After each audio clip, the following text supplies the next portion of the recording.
Seperti inilah warga Indonesia yang beretnis Tionghoa atau Cindo pilihan Presiden Prabowo dijadikan sebagai bagian dari kepemerintahannya dalam mengemban tugas negara. Mereka dengan senang hati dan merasa bangga jika negara membutuhkannya, meski terlahir sebagai etnis Cina atau Tionghoa.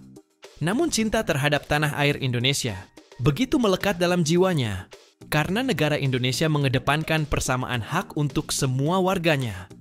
Apapun etnis dan sukunya, serta apapun agamanya, mereka tetap warga Indonesia.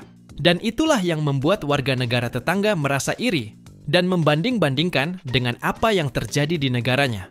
Salah satunya adalah tentang bahasa dan nasionalisme, karena warga Malaysia yang beretnis Cina tidak mampu menggunakan bahasa Melayu.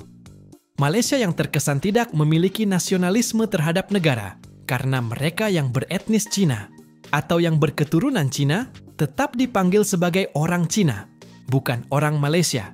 Dan seperti inilah tanggapan dari warga Malaysia tentang warga Indonesia yang berketurunan Tionghoa atau Cido, yang cinta tanah air Indonesia, serta mencintai bahasa Indonesia. Lalu mereka membandingkannya dengan warga keturunan Cina yang ada di negaranya. Dalam video ini kita disajikan dengan perbualan antara dua wanita, seorang Melayu dan seorang Cina yang membincangkan tentang bahasa Melayu. Yang menariknya, wanita Cina itu dengan selamba mengakui dia tidak tahu bahasa Melayu dan mengungkapkan bahawa dia tidak suka belajar bahasa Melayu.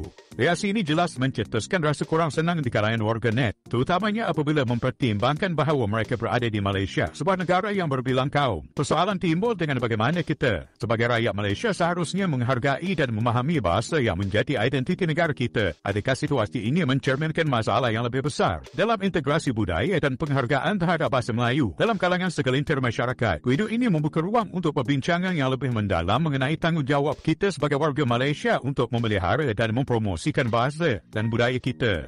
Saya mau Cina punya tulisan. Kita kan kat Malaysia. Mestilah kena tahu Melayu. Tak tahu, saya tak tahu. Kenapa tak tahu? Tak tahu lah. Tak tahu kenapa lah. Saya dulu tak mau belajar Melayu lah. Saya tak suka Melayu lah. Ini sudah. Okey? Okey. Kantavalu macam ni.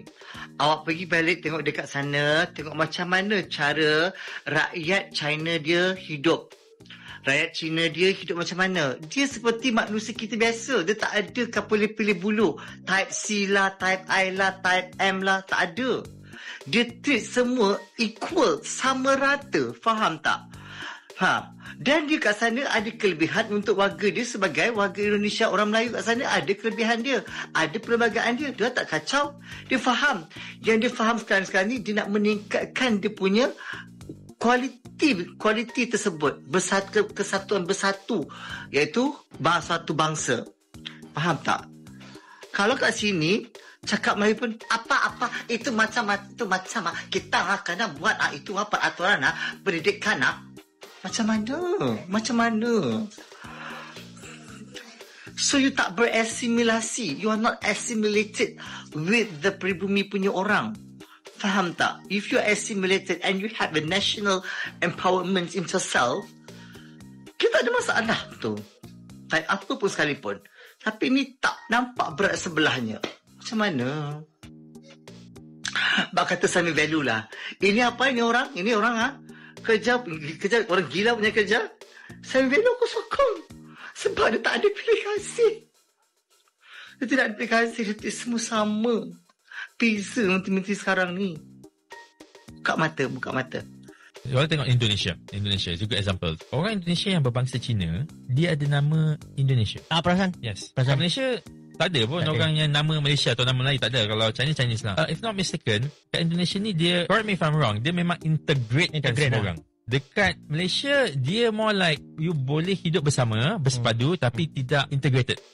So nama Cina, nama India, nama Melayu. Tapi kat Singapura, kat Indonesia susah anda suka tengok muka dia. Nak tengok muka pun tak tahu ini Cina ke Melayu ke, mix ke macam mana.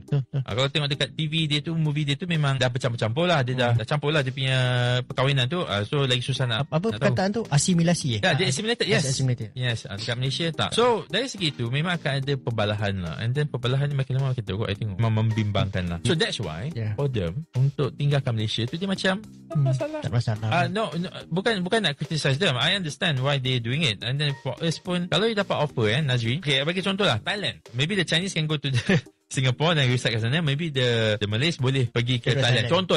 Let's say ekonomi Thailand pun hebat, jauh lebih hebat dari kita. Dan dia pun ada banyak orang Islam kat sana, kat selatan Thailand tu. Ekonomi dia bagus. Gaji you kat sini RM10,000, gaji kat sana RM30,000. Salah ke you nak pergi sana? Latihan bahasa Cina dan diperbanyakan di institusi perguruan.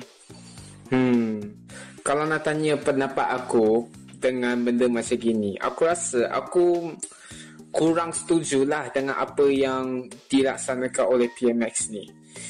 Memang tak ada masalah pun sebenarnya kalau kita nak sembang dalam pelbagai bahasa. Even aku sendiri pun boleh cakap bahasa Jepun, bahasa Korea dan bahasa Indonesia yang asas. Tapi kau kena ingat, sebagai warga negara Malaysia, tak kisah kau orang Melayu ke, orang Cina, orang India, bahkan orang Bumi Putra sekalipun, ia telah menjadi kewajipan untuk kita semua untuk memartabatkan bahasa Melayu. Tanyalah sendiri, sejauh manakah kesedaran anda dengan kedudukan BN di dalam negara kita? Ini dia. Kau tengok Menteri Pendidikan Indonesia, seorang Chinese, Stella Christie, BMA, MA, PhD, sarjana Harvard University, PhD dari Northwestern University, Profesor Universitas Tsinghua, Beijing, Tiongkok. Dia belajar lagi kat China. But then, dia punya jati diri, there's no vernacular school. Semua cakap bahasa Indonesia.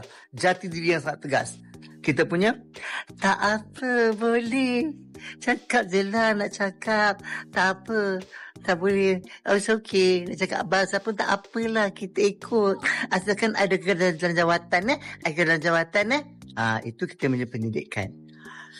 Kau tengok Menteri Pendidikan Indonesia. Penyatuan bangsa yang dia buat melalui bahasa. Itu pun orang kita tak boleh nampak lagi ke? She's Chinese. But she's Chinese with Indonesian. She's Indonesian and proud to be Indonesian. She speak bahasa Indonesia. Engkau. Seperti itulah warga Malaysia yang selalu ingin seperti Indonesia.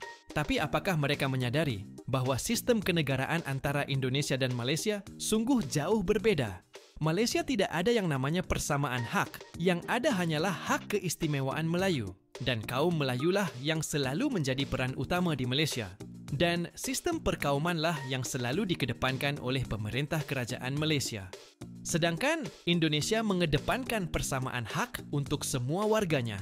Dan Indonesia tidak mengenal perkauman karena pemerintah Indonesia selalu mengutamakan persatuan dan kesatuan bangsa atas nama bangsa Indonesia yang berbineka, tunggal ika, berbeda-beda, tapi tetap satu.